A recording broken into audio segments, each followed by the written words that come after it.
Et bonjour à tous. Alors aujourd'hui le livre dont je voulais vous parler c'est encore Petit Loup, notre personnage chouchou ici.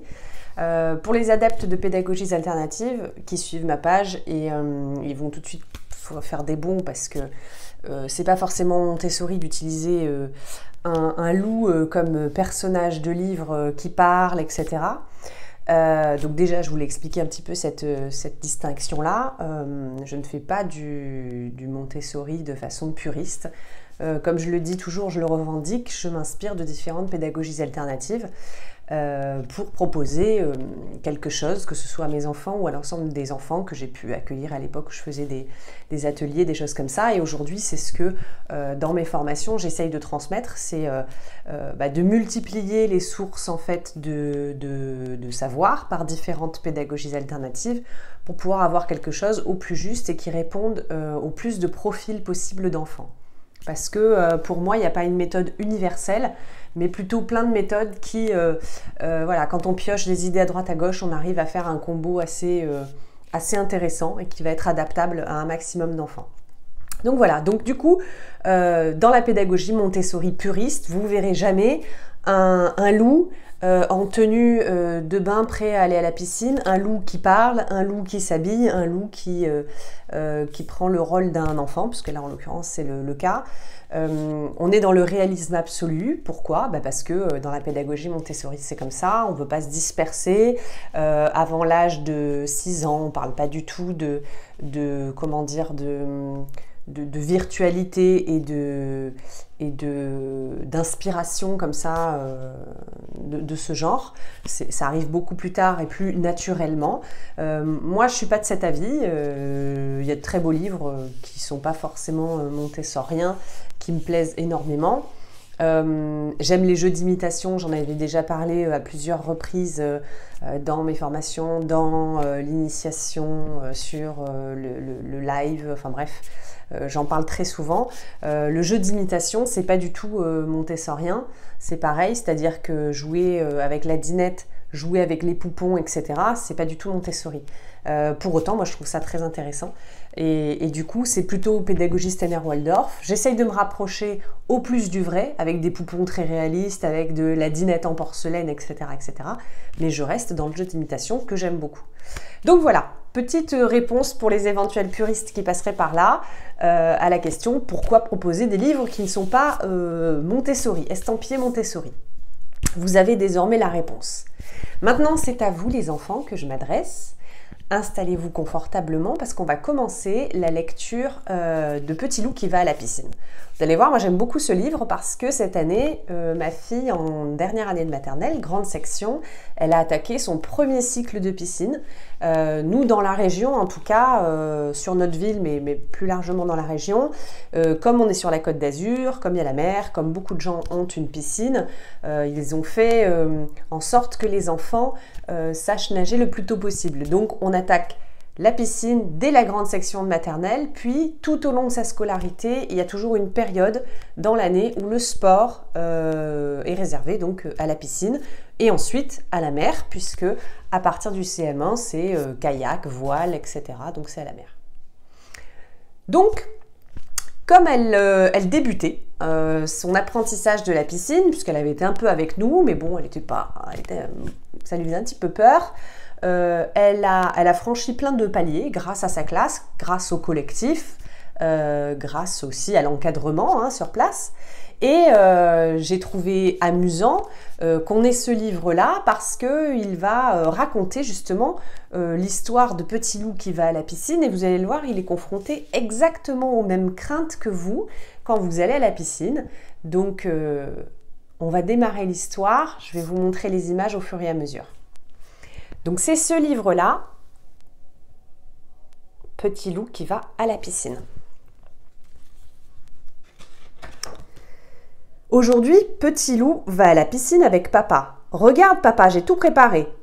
On ne va pas emporter tout ça, rit papa. Les brassards et la serviette, ça suffira.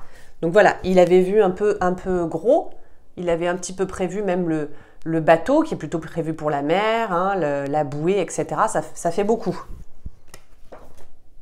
À la piscine, Petit Loup et Papa se mettent en maillot de bain. Ce n'est pas facile de se changer, grogne Papa.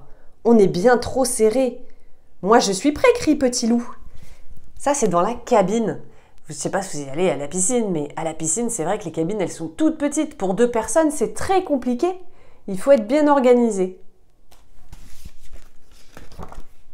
Après la douche, Petit Loup se précipite vers le petit bain.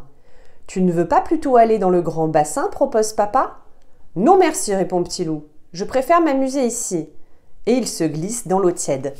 Alors, à la piscine, on a souvent un grand bain où les grands adultes et les grands enfants peuvent nager, et un petit bain où on a pied, ça veut dire que nos pieds touchent le fond et on n'a pas besoin de savoir nager. Donc là, Petit Loup, il préfère rester dans le petit bain. Papa en a assez de barboter. Il voudrait aller nager dans le grand bassin. Mais Petit Loup n'est pas décidé. « C'est trop profond, je n'ai pas pied. »« Ne t'inquiète pas, le rassure Papa. Je vais te prendre dans mes bras. » Et donc là, on voit Papa qui le prend dans ses bras pour le rassurer. Parce que tu vois, quand tu vas dans le grand bassin, tes pieds ne touchent pas le sol. Dans le grand bassin, Petit Loup s'amuse comme un fou. « Attention, voilà le terrible requin » dit Papa en s'approchant. « Tu ne me fais pas peur du tout » se moque Petit Loup. Et splash, il éclabousse un grand coup.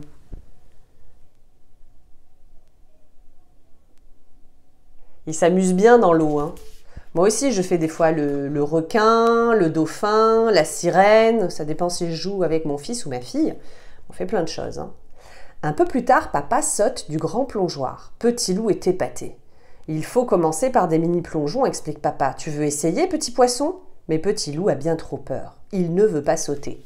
Alors là, il y a le grand plongeoir. Et donc, Papa Loup n'a pas du tout peur, hein, il saute. Et Petit Loup qui est ici, il est fier de son papa. Il aimerait bien faire pareil, mais il a peur. Alors Papa va lui expliquer comment faire. « Assieds-toi au bord et saute dans mes bras » l'encourage Papa. « N'aie pas peur, je suis là. » Plouf! Ça y est, Petit Loup a sauté. « Bravo, mon grand » le félicite Papa. « Encore » crie Petit Loup. Donc tu vois, avant d'aller sur le plongeoir, il faut se mettre sur le rebord. Alors bien sûr avec papa ou maman qui reste dans l'eau et sauter dans ses bras. Et c'est comme ça qu'on gagne en confiance et que petit à petit, on devient capable de plonger. Avant de partir, Papa montre à Petit Loup comment nager la brasse. Il faut imiter la grenouille.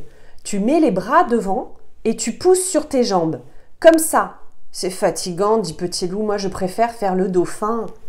Alors là, Papa essaie de lui apprendre la technique de la brasse avec ses mains et puis il faut avancer, comme les grenouilles. Mais Petit Loup, lui, préfère faire le dauphin. Ça veut dire qu'il préfère s'agiter dans l'eau sans trop essayer de nager.